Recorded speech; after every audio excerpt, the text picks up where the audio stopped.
Welcome to the Resist Bob podcast, hosted by me, Melanie Dion. Join me this week and every week as I chat with the advocates and activists in your neighborhood at the intersection where policy meets people. Now, let's start the show. Welcome to the Resist Bob podcast. I'm your host, Melanie Dion, and I am so glad you're tuning in because we have a great show in store. I don't know why anybody lives in red states anymore anyway. You've heard that before, right? Or maybe you said it. I know y'all have said it. I've heard you. It's fine. Because it sounds like an easy solution, but it's not really a solution at all. First and foremost, everybody deserves for the place that they call home to be livable with equal privileges, no matter where home is, whether it's New York, California, Louisiana, or Florida. We live in the United States, not 50 different countries. That's one. Second, have y'all looked at price tags at all? Moving is expensive as hell. Third, if you run from oppression, it doesn't say, okay, that's enough. We're going to stop. You've gone far enough. We'll stop here. Oppression pursues you until there is nowhere to go. So somebody has to stay and fight. In my home state of Louisiana, we know a thing or two about fighting, which is why when it comes to reproductive justice, I couldn't think of a better person to call than this week's guest. So if you're even remotely familiar with me from whether it's the show or my own social media, you would know that I am a big fan of the organization Lift Louisiana. So it is my great pleasure to have the co-founder and executive director of Lift Louisiana here on the podcast this week, Michelle Erenberg. Hi, Michelle. Hi, thanks so much for having me. Thank you so much for being here. I am a Louisiana girl, born and raised. So I'm always, when we have these conversations about the struggles that southern states, red states, conservative states, however you want to look at it, have, especially when the tone gets to be, well, why are people still living there? It's because the work is needed. It's important, and it's probably needed here in places where the support is slimmer than in other places. So I would love for you to talk a bit about yourself, and if we can lead into what moved you from being Michelle Erenberg citizen to establishing Lift Louisiana, being a reproductive justice advocate and activist. It's such a long, winding journey, but I'll just say I also am from Louisiana. I grew up in Monroe, which is a small conservative town in Northeast Louisiana. It's very, I joke with people that it's the buckle of the Bible Belt. It's very evangelical, but I was raised by a very progressive Jewish mother and grandmother. And so I always sort of had an idea in my mind and in my upbringing that, you know, we needed to fight for social justice. But it wasn't until I was in college at Loyola University in New Orleans when I went to the health center to have my annual Well Woman exam, and I asked the nurse practitioner for a refill of my birth control prescription.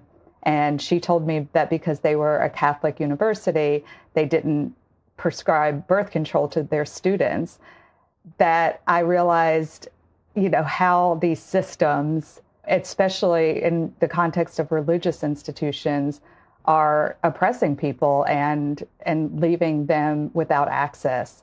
So I went to the local Planned Parenthood, and while I was in the waiting room waiting for my appointment, I saw a little clipboard asking if I was interested in volunteering, and I signed up. And so that's really how I first got involved with doing this work. For a long time, it was really just as a volunteer advocate, both volunteering with Planned Parenthood and then later as a board member for the National Council of Jewish Women.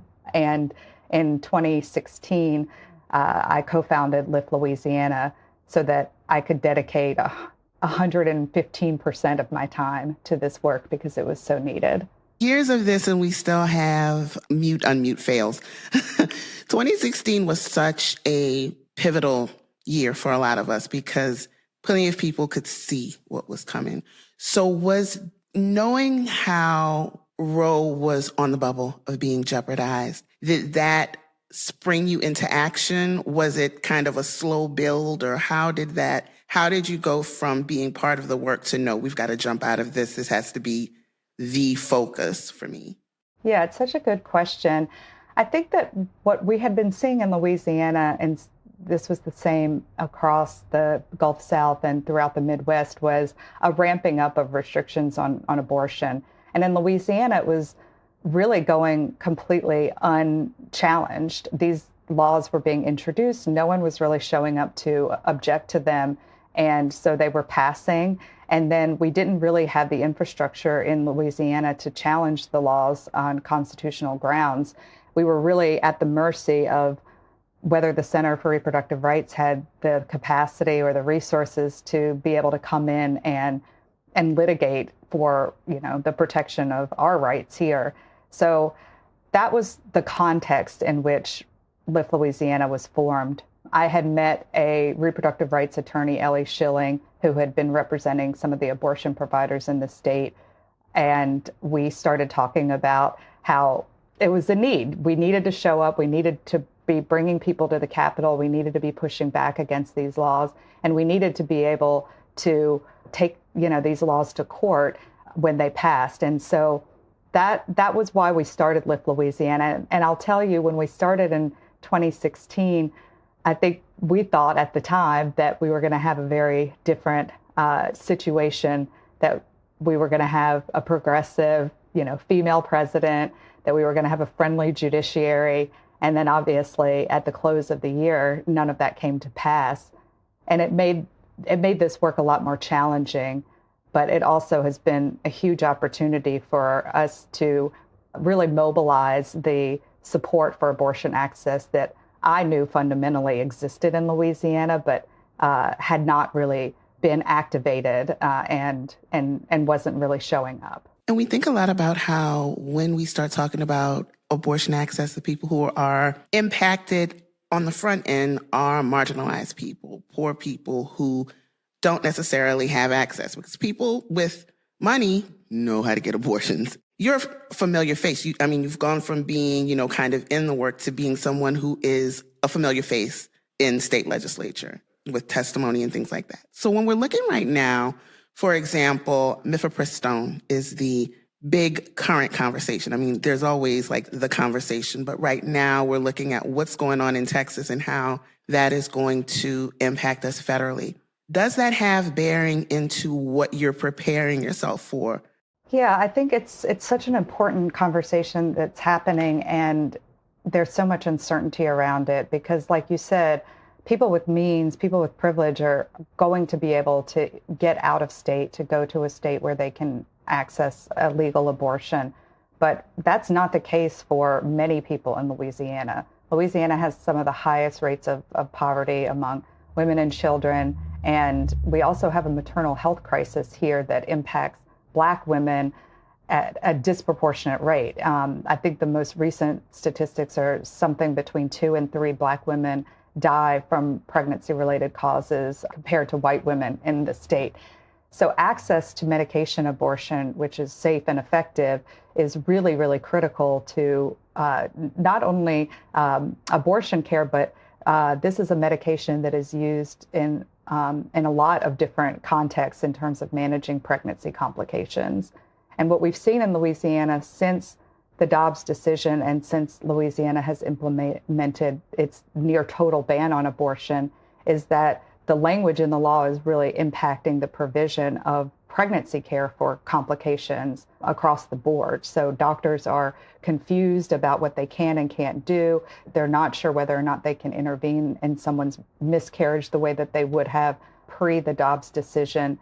And they're concerned about facing criminal prosecution for making the wrong decision. And those impacts we're going to see that play out, in this racially discriminatory way, as we see over and over again when it comes to healthcare provision and particularly pregnancy care. I want to go a little bit into the weeds on this one. Not too I far, love the weeds. I love it too, right? So right now, for example, the Walgreens has been in the spotlight for just cutting off entirely the quote unquote abortion pill. As for the average person who knows that something needs to be done and wants to make an impact, I know that the go-to idea is to boycott. Okay, we don't boycott. We boycott Walgreens. We don't support Walgreens. But it brings us back to the issue of, we're not just doing this to quote unquote, to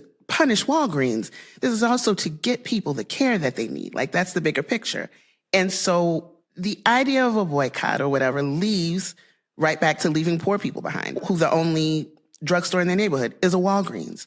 So can you talk a bit about meaningful things that the average person can do in terms of small change, volunteering, making a difference? Of course, we know petition writing, but do you have other thoughts on what we can do to make sure that reproductive justice is not just available, but equitable?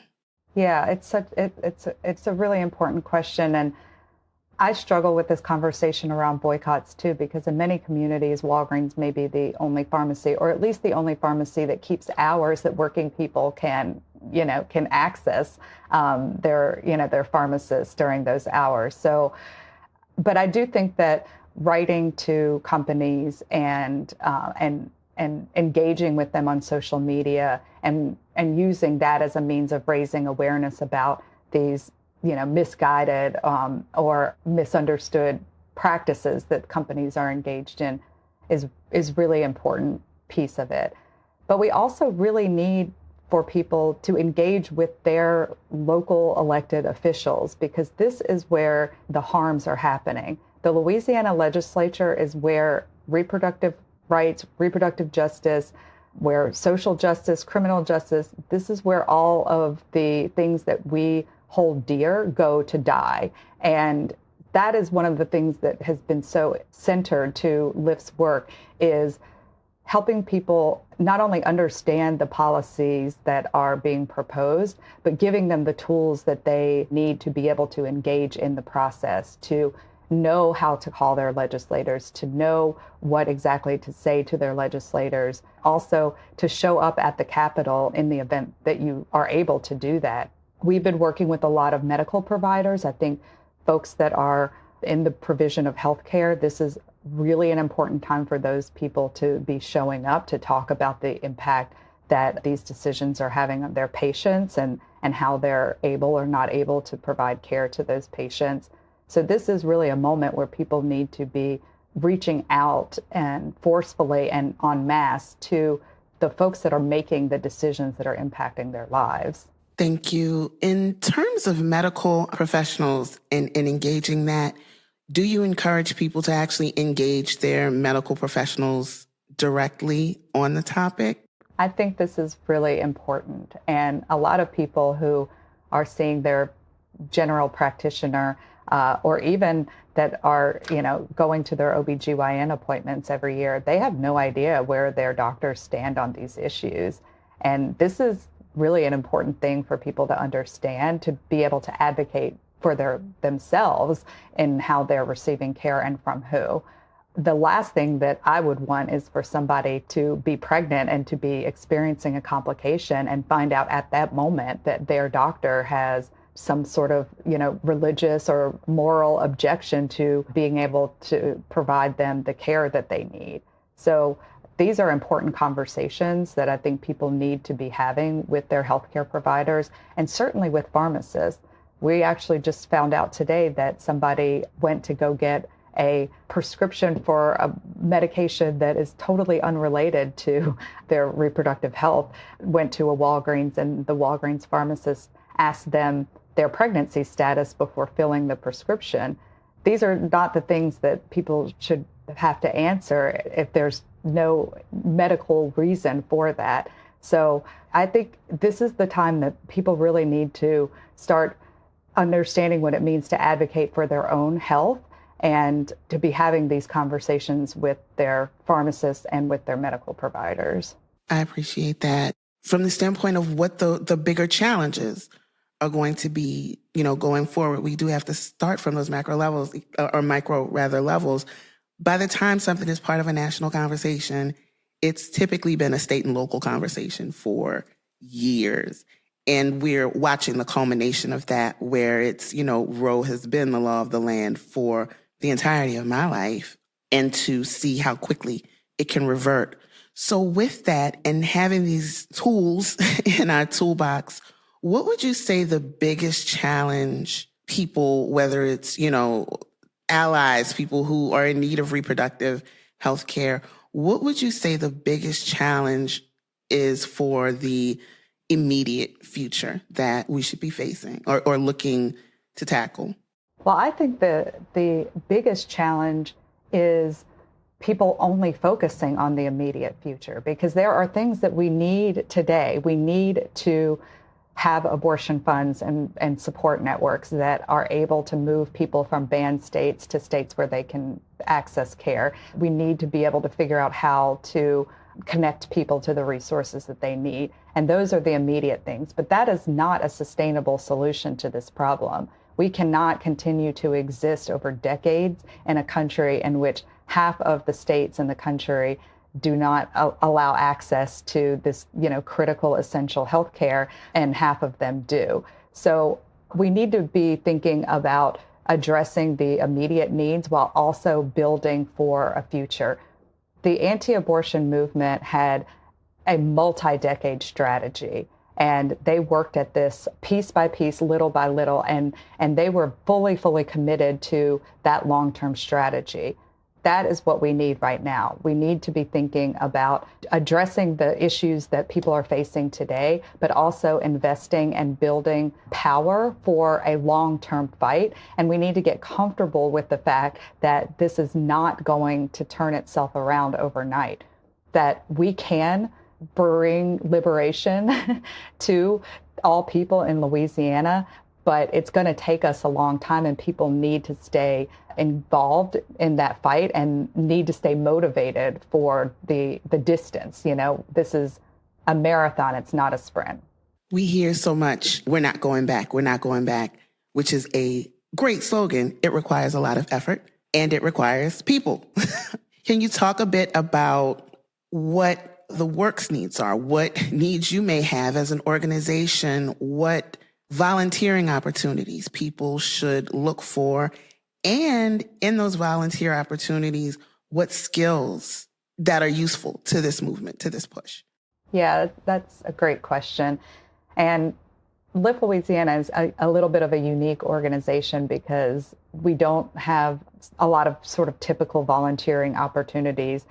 But we do work a lot with volunteer attorneys, with volunteer medical experts, and we always need them to engage in advocacy. We always need people that can help us do research and develop messaging.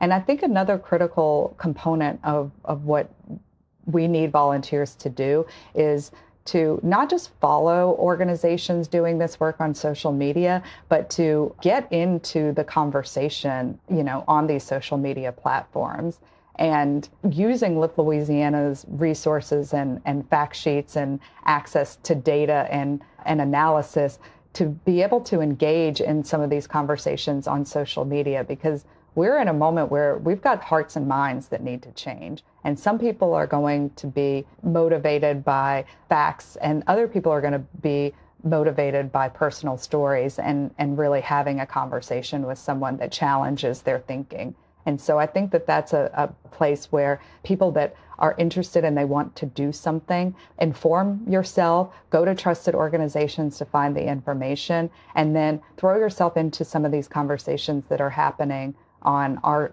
various social media pages, because they're really, really important to start to move the needle back towards progress. This has been a multi-generational effort. There are, women like us who have known Roe for the primary parts of our lives, especially all of the, the pertinent parts of our lives. There are the Gen Zers who are the first ones in years to be faced with these type of challenges. And we have there's a wonderful Gen Zer who just created links. It was just something as simple as links. Her name is Helmi Henkin. She is amazing, and she has the nickname the Abortion Link Fairy. And it's just little things like that. There are also, people who have to go into the depths of what it's like to be also disabled and need reproductive healthcare, what reproductive justice looks like, because a lot of this is it still boils down to bodily autonomy. You know, when we deal with the treatment of disabled bodies, the treatment of reproductive organs, the treatment of trans bodies, it all boils down to autonomy. So I want to ask how people can keep up, to be aware, to be in the know when there are actions, when there are things that you will be, sponsoring. Can you let folks know how they can keep up with Lift Louisiana's work? Yeah, thank you for that. So obviously people can sign up to receive our email updates at our website. It's liftlouisiana.org. You can also donate to Lift Louisiana. Funding is absolutely critical in this moment. We have a lot of work to do and we need resources to be able to sustain that work. And it's a really important way that people can contribute and make sure that we're moving towards justice in this state. And we have a pretty robust social media presence. We provide a lot of information on social media. I would highly encourage people to follow us. It's at Lift Louisiana on Instagram, on Facebook. We even have a TikTok. It's becoming more active. Trust me, I too have the TikTok struggles, especially when we talk about sensitive topics and you have to make sure you don't hit whatever trigger word that TikTok might decide to, get rid of your post. So trust me, you are not the only one who struggles with staying active, getting active on TikTok. And I too am, in the sauce with you. I want to thank you so much for your time. I know that it is wild getting prepared for the legislative session. Before we go, did you want to leave any parting words or thoughts? I really appreciate this opportunity. So thank you so much, Melanie. It's been really good talking to you. The last thing that I would say is we're going to be very active this legislative session. We've got some really important priorities to try to reduce the harm that the abortion bans in Louisiana have caused on people. So please, follow us and sign up for those email updates. And when we ask you to call your legislator, please make that call. It's really, really important. Thank you so much, so much. I cannot tell you how excited I am, how happy I am to talk to you about this. Such a great organization, so much great work. And like I said, these little red states, work is going on here, guys. So please, please look for those organizations who are doing the work. For all of the politicians who are ignoring you, there is an organization and an organizer who is not. So thank you so much, Michelle, for joining. Thank you. I'd like to say thank you to Michelle Erenberg, first and foremost, for the amazing work that you're doing with Lift Louisiana. So important, so impactful. And I've said I don't want to use the word tireless because I know you're tired, but we appreciate you all the same. Thanks to the folks at Lift Louisiana for your work. Thank you, David, for making this interview possible. And lastly, thank you, Michelle, for being with me today for this interview and adding to the greater national conversation. I really appreciate it. As you can see, the work that Michelle and Lift are doing is incredible, but they're not alone. I can guarantee you that wherever reproductive rights are being jeopardized, there is somebody going to battle for you. Yes, even in red states. Three Stacks said it, and I'll repeat it as many times as I have to. The South got something to say. Again, you can support Lift Louisiana by going to liftlouisiana.org. Or you can find the Repro Justice Organization in your area and find out how you can give them a hand. I guarantee you they need it. You can also sign some of the reproductive justice petitions we have here. First up, we have President Biden, we need you to fight for medical abortion. That call sign is PWRWDG. We also have Tell Walgreens to protect abortion pill access. PUURHI is the call sign. Text either one of those call signs to 50409. If you already supported the petition, that is fine. You can also text promote in the call sign and use your little resist bot coins and promote them to folks in your area, folks who would be interested in supporting this petition. Also, side note, if you're boycotting Walgreens, great for you. Love that for you. But remember, we still need you to sign the petition for the people who can't. There are folks who Walgreens is the only thing they have access to. There are folks who are relying on other people for transportation. So remember them when we have these ideals. It's not just about us. It's about helping the people who need a little bit more of a hand. And speaking of helping folks who need help doing more, monthly donors are key to what keeps ResistBot accessible for everyone. So please join our monthly donors and make sure that everyone can make themselves heard to Congress, protect their voter registration, and get out the vote. Just text donate to 50409 and follow the prompts. It is as simple as that, and you would be doing an invaluable service to your friends and neighbors. I want to thank you so much for joining me this week. Once again, I'm Melanie Dion, and this has been the ResistBot Podcast. I'll see you next week.